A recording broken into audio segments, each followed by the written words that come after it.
ನೋಡಿ, ನಾವು ಹೋರಾಟ ಮಾಡಿದ್ದು ಆಧಾರರಹಿತವಾಗಿ ನಾವು ಮಾಡಿಲ್ಲ.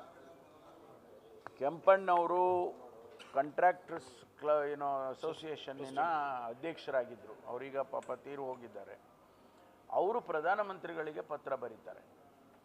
ಒಂದು ಜವಾಬ್ದಾರಿಯುತವಾದಂಥ ರಿಜಿಸ್ಟರ್ಡ್ ಬಾಡಿ ಯಾವುದು ಕಾಂಟ್ರಾಕ್ಟರ್ಸ್ ಅಸೋಸಿಯೇಷನ್, ಅದರ ಅಧ್ಯಕ್ಷರವರು. ಅವರು ಅನೇಕ ಉದಾಹರಣೆಗಳನ್ನು ಕೊಟ್ಟು ಪ್ರಧಾನಮಂತ್ರಿಗೆ ಬರೀತಾರೆ.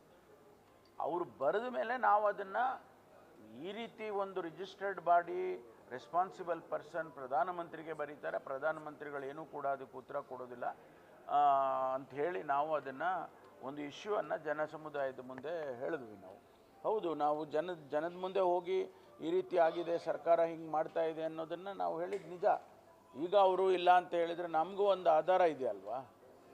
ಲೋಕಾಯುಕ್ತದವರು ಹೇಳಿದ್ದ ತಕ್ಷಣಕ್ಕೆ ನಾವು ಅದನ್ನು ನಾವು ಕೂಡ ಪರಿಶೀಲನೆ ಮಾಡ್ತೀವಿ. ನಾವು ಅದನ್ನು ಸುಮ್ಮನೆ ಯಾರೋ ಹೇಳಿದರು ಅಂತ ನಾವೇನು ಮಾಡೋಕ್ಕೆ ಹೋಗಿರಲಿಲ್ಲ. ನಮಗೂ ಒಂದಿಷ್ಟು ಆಧಾರ ಸಿಕ್ಕಿದ್ದಕ್ಕೋಸ್ಕರ ಮಾಡಿದ್ದು ನಾವು. ಅದನ್ನು ನೋಡೋಣ. ನಾವು ಅವರೇನು ಯಾವ ದೃಷ್ಟಿಯಲ್ಲಿ ಅವರು ಏನೂ ನಡೆದಿಲ್ಲ ಅಂತ ಏನು ಹೇಳಿದಾರೋ ಗೊತ್ತಿಲ್ಲ. ನಾನು ಅದನ್ನ ರಿಪೋರ್ಟ್ ನೋಡಿಲ್ಲ, ವರದಿನೂ ನೋಡಿಲ್ಲ. ನಾನು ನೋಡಿದ ಮೇಲೆ ನಾವೆಲ್ಲ ಡಿಸ್ಕಸ್ ಮಾಡ್ತೀವಿ. ಸರ್, ಈಗ ಅಶೋಕ್ ಹೇಳುವಂಥದ್ದು 40% ಅಂತ ಸುಳ್ಳು ಹೇಳಿ 100% ಕಮಿಷನ್ ಸರ್ಕಾರ ಬಂದಿದೆ. ಈಗ ಅವ್ರು ಹೇಳೋದು ಅವ್ರು ಹೇಳ್ತಾರೆ, ಅವರು ಪ್ರೂಫ್ ಮಾಡಬೇಕಲ್ಲ. ಈಗ 100% ನಮ್ಮದು ಭ್ರಷ್ಟಾಚಾರ ಇದೆ ಅಂತ ಅವರು ಪ್ರೂವ್ ಮಾಡಬೇಕಲ್ಲ. ಮಾಡಲಿ ಅವರು.